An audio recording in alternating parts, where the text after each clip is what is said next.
ఉంది. మరోవైపు ఒక వర్గాన్ని టార్గెట్ చేస్తూ రాజకీయ లబ్ధి పొందే ప్రయత్నాలు ఇక్కడ జరుగుతున్నాయా?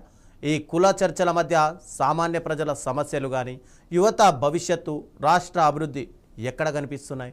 కులం రాజకీయాలను నడిపిస్తుందా లేక రాజకీయాలే కులాలను నడిపిస్తున్నాయా? కులాల పేరుతో జరుగుతున్న ఈ రాజకీయాలు ప్రజాస్వామ్యాన్ని బలోపేతం చేస్తున్నాయా లేక సమాజంలో విభజనలను పెంచుతున్నాయా? ఇదే అంశానికి సంబంధించి ఈరోజు మనతో పాటు చర్చలో పాల్గొనడానికి చందు జనార్దన్ గారు కాపు జేఏసీ ప్రెసిడెంట్ ఉన్నారు. ఇక గురునాథం మాదగాని గారు టీడీపీ సీనియర్ నాయకులు ఉన్నారు. మరి కాసేపట్లో కోటేశ్వరరావు గారు రాజకీయ విశ్లేషకులు కూడా జాయిన్ అయ్యారు. ముందుగా ప్యానెల్లో పాల్గొంటున్న అందరికీ గుడ్ ఈవినింగ్. చందు జనార్దన్ గారు చెప్పండి, బోండా ఉమా గారు ముద్రగడ పద్మనాభం గారి సంస్మరణ సభలో మాట్లాడుతూ 2019లో తెలుగుదేశం పార్టీ ఓడిపోవడానికి ముఖ్యంగా కాపు సామాజిక వర్గమే కారణము అని చెప్పారు. అంటే ఈ వ్యాఖ్యలను ఎలా తీసుకోవాలి? అంటే కేవలం ఒక వర్గం ఓట్లతోటే అప్పుడు ఓడిపోయారన్నది అంగీకరించాలా? నమస్తే అందరికీ, మీకు అదేవిధంగా కోటేశ్వరరావు గారికి గురునాథ్ గారికి ఆహ్వానించి ధన్యవాదాలు చెప్తా ఉన్నాను. ఈ కార్యక్రమంలో పాల్గొంటున్నాను. ముందుగా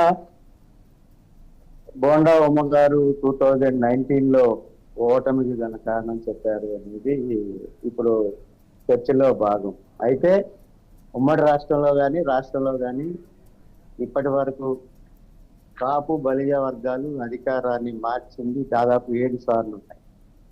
ఒకసారి స్వర్గీయ వంగవీటి మోహన్ రంగ గారిని కోల్పోయినప్పుడు సందర్భంలో అప్పుడు రాష్ట్రంలో అధికార మార్పిడి జరిగింది. తర్వాత పెద్దలు చిరంజీవి గారి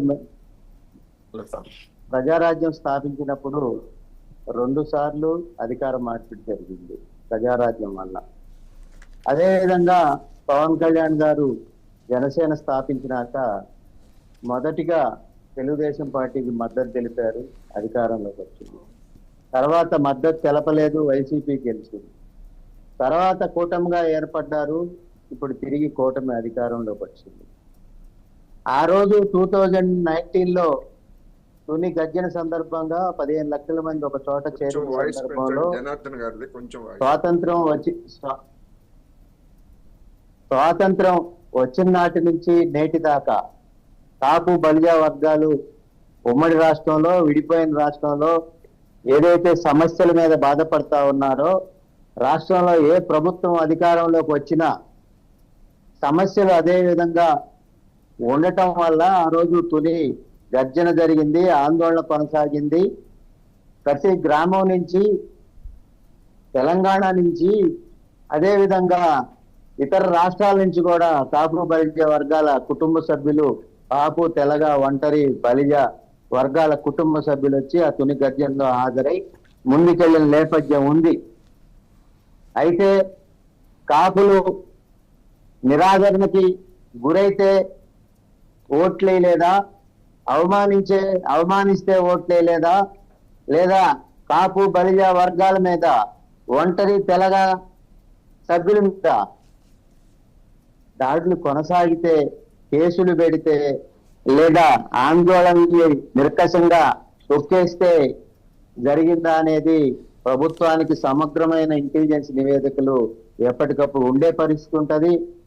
రోజువారీగా ఇంటెలిజెన్స్ లో టాప్ ప్రియారిటీ రాష్ట్ర ప్రభుత్వానికి ఏది అనుకూలం, ఏది వ్యతిరేకం, ప్రభుత్వానికి ఏది నష్టం, ఏది లాభం అనే ఇంటెలిజెన్స్ నివేదికలు తప్పనిసరిగా ముఖ్యమంత్రి గారికి, అదేవిధంగా రాష్ట్ర ప్రభుత్వానికి, పెద్దలకు కూడా ఇంటెలిజెన్స్ నివేదికలు వచ్చే పరిస్థితి ఉంటది. బోండా ఉమా గారు చాలా స్పష్టంగా చెప్పారు, నేను కూడా ఉన్నాను ఆ వేదిక మీద. 2019లో కాపులు ఆందోళన కొనసాగించారు, వారి హక్కుల కోసం పోరాడారు. ఏదైతే బీసీ రిజర్వేషన్ కోసం తుని గర్జన కొనసాగిందో ఆ సందర్భంలో రాష్ట్ర ప్రభుత్వం తీసుకున్న చర్యల పట్ల కాపు బలిజ వర్గాల్లో అసంతృప్తి వల్ల మాత్రమే ఆ కార్యక్రమం కొనసాగింది అనేది బోండా ఉమా గారు అన్నారు. అది వాస్తవమా కాదా అనేది రాష్ట్రంలో ఉన్న ప్రజలకి తెలుసు. అయితే ఇక్కడ ప్రభుత్వం మారింది, నిర్లక్ష్యానికి కాపు బలిజ ఒంటరి తెలగ కుటుంబ సభ్యులు నిరాదరణకి గురైన సందర్భాన్ని తెలియజేస్తున్నాం తప్ప ఏదో రాష్ట్ర ప్రభుత్వాన్ని అవమానించాలి లేదా తెలుగుదేశం పార్టీని అవమానించాలనే కోణం నాకెక్కడా దాంట్లో కనిపించలేదు. అయితే గతంలో ఈ వర్గాల పట్ల నిర్లక్ష్యం వహించటంతో నష్టపోయాము.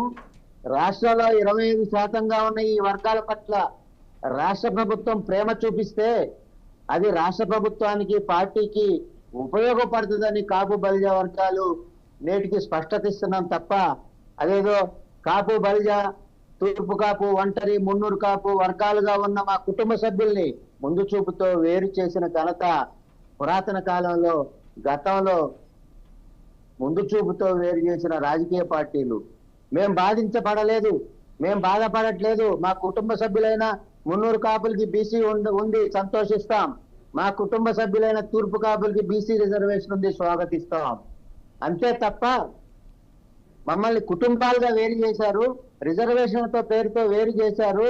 కానీ అదే కుటుంబంలో ఉన్న కాపు బలిజ తెలగ ఒంటరి కులాలని విడదీశామనే ఆనందంతో గతంలో ఉన్న పాలకులు ఉన్నారు. కానీ 25%గా రాష్ట్రంలో ఉన్న మా పట్ల ఆదరణ చూపించాలని చెప్పి ఈ సందర్భంగా రాష్ట్ర ప్రభుత్వాన్ని కూటమి నేతల్ని సందర్భంగా కోరుతా ఉన్నాను. అంతేగాని కాపు బలిజ వర్గాల యొక్క సమస్యలు చెప్తే అదేదో ప్రభుత్వానికి వ్యతిరేకమనే భావన న్యాయం కాదు అనేది నా ఆవేదన. గురునాథం